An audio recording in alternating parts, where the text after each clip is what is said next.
ये तस्वीरें अरिहा शाह के बेबस माता पिता की है, जो जर्मनी में अपनी मासूम बच्ची को वापस लेने के लिए पिछले 20 महीने से लड़ाई लड़ रहे हैं। मगर अब इनकी लड़ाई में सरकार भी शामिल हो गई है। तो क्या है ये मामला जिसके लिए भारतीय सरकार भी आगे आ रही है?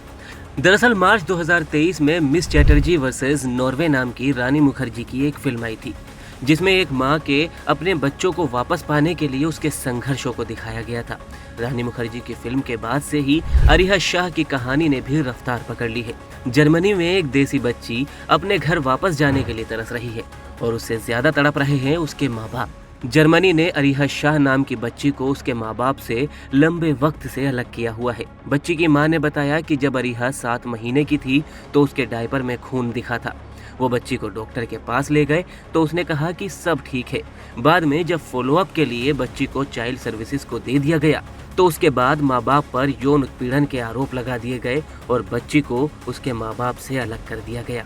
अब इस मामले में मेनका गांधी, हेमा मालिनी, अधीर रंजन चौधरी, सुप्रिया सुले, महुआ मोइत्रा, हरसिमरत कौर बादल, शशि थरूर, फारूक अब्दुल्ला जैसे कई सांसदों ने मिनिस्ट्री ऑफ एक्सटर्नल अफेयर्स को पत्र लिखा है।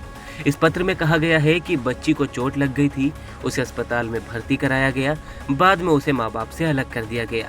जबकि कुछ दिन पहले ही महाराष्ट्र के मुख्यमंत्री एकनाथ शिंदे ने विदेश मंत्री एस जयशंकर को पत्र लिखकर अरिहा को स्वदेश लाने में मदद मांगी थी, जिसके बाद विदेश मंत्रालय के प्रवक्ता अरिंदम बागची ने अरिहा की भारत वापसी की बात कही है। आप इस मामले को ऐसे भी समझ सकते हैं कि अपने देश में आप दुलार में किसी भी बच्चे का कान खींच देते हैं या छोटे बच्चों के गाल खींच देते हैं, लेकिन पश्चिमी देशों में इसको लेकर सख्त कानून है। जो भारतीय परिवार वहां बसे होते हैं उनके लिए मुश्किल तब आती है जब ऐसे किसी मामले का हवाला देते हुए बच्चे को माँ बाप से अलग कर दिया जाता है।